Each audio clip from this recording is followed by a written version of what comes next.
పోతున్నాడు. రేపు మళ్ళీ ఎప్పుడో చైనా ఉన్నట్టుంది. ఆయన గానా నుంచి వచ్చాడో లేదో తెలియదు. పోయేటప్పుడు ప్రైమ్ మినిస్టర్ పోస్ట్ ఎవరికైనా ఇచ్చిపోతున్నాడండి? ఎవరికైనా ఇచ్చిపోతున్నాడా ఈ 4 రోజులు నువ్వు చూడని? లేదు. కానీ చంద్రబాబు నాయుడు గారు పవన్ కళ్యాణ్ గారికి భయపడిపోయి సింగపూర్కి 4 రోజులు నువ్వు చూడమంటున్నాడు. పవన్ కళ్యాణ్ అంటే చంద్రబాబు నాయుడు భయపడుతున్నారా? భయపడకపోతే ఏముంటుంది? ఎప్పుడేమవుతుంది? హీఈస్ అ మీడియేటర్ సెంట్రల్ గవర్నమెంట్కి దాని సనాతన ధర్మానికి చంద్రబాబు నాయుడు దానికి ఏ విధంగా ఆసనాలు వేయించాలో వీటన్నిటికీ ఆయన మధ్యలో ఉన్నటువంటి ఒక సంధానకర్త. మీడియేటర్ అంటే అది పెద్ద అంటే భూతేం కాదండి. ఇది మీడియేటర్ అనేది మా defence language when I was working mediator పదం అనేది డిఫెన్స్ లాంగ్వేజ్లో చాలా గౌరవపదమైనటువంటి పదం. నేనంటే డ్యూ రెస్పెక్ట్ అని పవన్ కళ్యాణ్ గారు ఆయన అంటే 4 రోజులు ఆయనకి ఇచ్చేసి వెళ్ళిపోతూ ఉన్నాడు. ప్రధానమంత్రి ఎప్పుడైనా భారతదేశ ప్రధానిగా నేను లేని 4 రోజుల్లో వారం రోజుల్లో పలానా అమిత్ షా గారు ఉన్నారు, లేకపోతే పలానా నిర్మలా సీతారామన్ గారు ఉన్నారు, లేకపోతే రాజ్నాథ్ సింగ్ ఉన్నాడు, ఎప్పుడైనా ఎవరికైనా ఇచ్చాడా? ఈ కొత్త ట్రెండ్ ఏంటి ఇక్కడ? భయపడకపోతే. కాబట్టి ఏదో జరుగుతుంది ఇక్కడ వాళ్ళ మధ్య. ప్రజలు వీళ్ళని almost all rejected from the field. Rejected because they have not keep up any promise what they made at the during time of elections.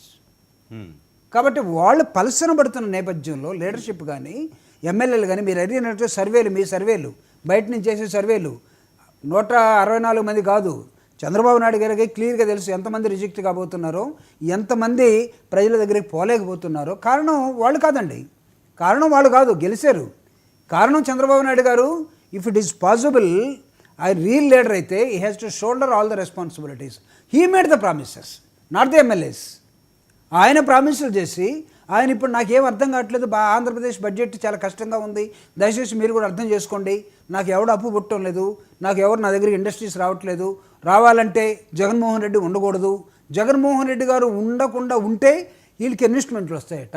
అంటే గతంలో 2024 ఎన్నికల్లో పూర్తి బాధ్యత అంతా కూడా జగన్మోహన్ రెడ్డి గారిదేనా మీరు చెప్పిన ఈ లాజిక్లో? Yes, no doubt. Head of the institution or head of the party ఎవరైతే ఉంటారో వాళ్ళు they have to shoulder the responsibility. No doubt. మేము తీసుకున్నాం.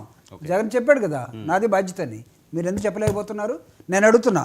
ఈరోజు మీకు వచ్చిన ఇండస్ట్రీస్ని కానీ పెట్టుబడులు కానీ చూపించండి ఆంధ్రప్రదేశ్లో.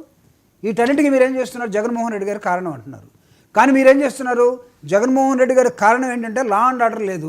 కానీ మీరు ఎందుకు ప్రతిరోజు ఒక గ్రామంలో మీరు దాడులు చేసి వాళ్ళని చంపేసి లేకపోతే వాళ్ళని పోలీస్ స్టేషన్లో పెట్టి గందరగోళంగా చేస్తున్నారు? ప్రతిరోజు సార్ చంపడం ఏంటి అసలు? వాళ్ళు చంపడానికి ప్లాన్ చేయటం, కొట్టడం, జైల్లోకి పెట్టేసి ప్రతిరోజు ఎక్కడో ఒక మూల లెక్కేసుకోమనండి. మరి కావాలంటే మీరు ఒక ఇన్వెస్టిగేషన్ టీం తయారు చేసి మీరు పంపించండి. దయచేసి ఇన్ని అసత్యాలు మాట్లాడతాము ఎంతవరకు కరెక్ట్ అండి? సార్ మీరు కొంచెం అన్నా ఫ్యాక్ట్ చెకింగ్ చేసుకోవాలి కదా. మీరు ప్రతిదీ